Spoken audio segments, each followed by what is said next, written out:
What's going on, beautiful people? It is I, your flying locomotive, and faster than a speeding bullet SuperCliff, coming at you live with a brand new video. And for today's majestic and fantastic video, we are continuing with Chip Zdarsky's Batman, issue number 133. But before we dive into the world of DC and everything that is Batman, if you are new to the channel, then smash that like and subscribe button. That way you guys never miss out on anything that happens on this majestic channel. So what are you waiting for? Let's raise the bar and go full on Super Saiyan. Hit that subscribe button. Thus, without further ado, let's dive into the world of DC's Dark Knight with Batman, issue number 133. Our story begins with the alternate Gotham universe, and here we see this world's version of the Riddler using riddles in order to determine whether the children him and his people have captured are insane, and thus warranted to be in Arkham Asylum. However, that's when a loud noise is heard in the background, and so once the Riddler's men disperse to search for the culprit of the noise, one by one the Riddler's goons get taken out, and thus it's here where the children are saved by Gotham's new protector. For villains like the Riddler and the fascist state that controls the city through fear is met with a hero, that being Batman. Afterwards, we check in with Selina Kyle, who's making way to talk to her boss, the Red Mask. Now, it's clear to the Red Mask that this new Bruce Wayne is in fact Batman, despite the fact that this world's Bruce is dead and was never known for being a crime fighter. Red Mask is smart enough to put the pieces together. However, Selina is shown to be irritated with the Red Mask's actions, for she is not a fan of the Riddler's experimenting on children. Like, that's just something you just don't do. However, before she can continue, Red Mask seems to be using the Speed Force in this next scene. And after using the Speed Force to punch the crap out of Selina, Red Mask basically tells her to shut up, reminding her that she works for him and that, you should never question me ever again. Therefore, because you work for me, bring me Batman, bring me Bruce Wayne. Afterwards, we check in with our Bruce, and here he's digging up the grave of this universe's Bruce Wayne. For Batman understands that this world's Gotham is being controlled by Darwin Holiday, aka the Joker. For Holiday is implanting his resources towards providing Arkham the ability to conduct their experiments on the insane, basically anyone who is willing to stand up against the authority. Therefore, if Batman's going to have a chance to save Gotham, then Holiday is the prime target, and understanding how the patients are being killed is the knowledge he's seeking. However, it's here where this world's Alfred confronts Batman. Now for them, they're both seeing ghosts from their respected past in a sense, because their respected Bruce and Alfred are dead, so they actually have a lot in common. And so once Batman is finished digging up the grave of Bruce Wayne, he leaves Alfred, though not before telling him that his Alfred raised him to be a good person, for he was a kind man who stood up against evil. And that's exactly what I'm going to be doing.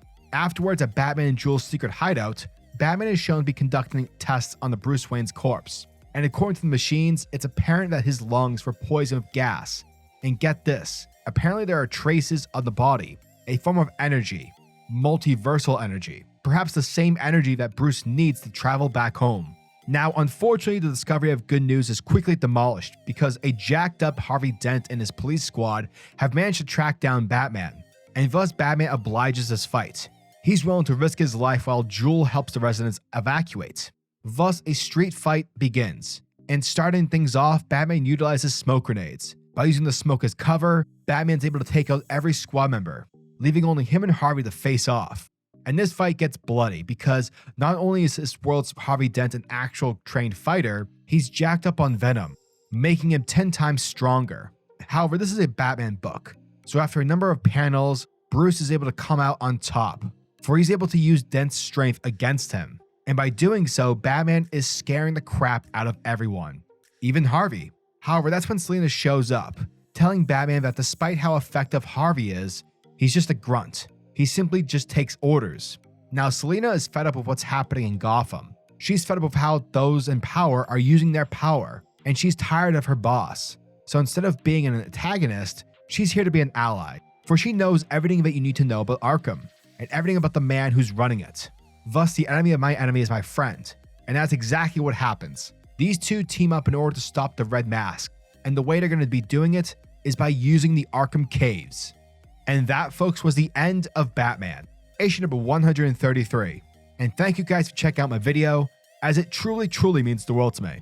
Once more, Chip Zdarsky continues his tenure as the head writer of DC's Dark Knight with incredible talent, understanding the craft of storytelling. What I love about this story is how Chip is using moments of sadness and grief to help motivate the characters. I thought it was really cool seeing this universe's version of Alfred being depicted as a good man, but you can tell that what he's gone through has really traumatized him to the point where he's stuck. I love seeing how Batman, despite this Alfred not being his and vice versa, they're able to inspire each other.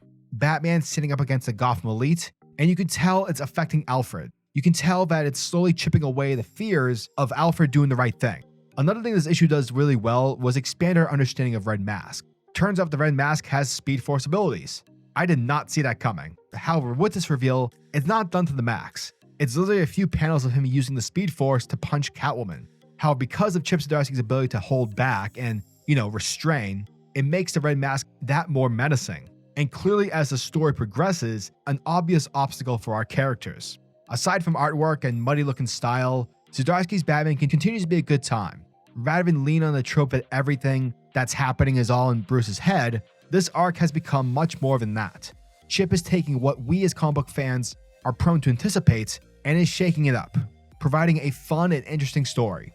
So yeah, as always, I'm your majestic sayer over at SuperCliff, and if you guys are new to the channel, then do me a solid by smashing that like and subscribe button, and also the notification bell so that you'll never miss out on an upload, and so that you'll always be kept up to date with your favorite top tier comics happening in the comic book world. Now tell me, what are your thoughts and opinions on this issue? Are you guys excited for issue number 134? Let me know down in the comment section below. And until the next video, peace. Giggity goo.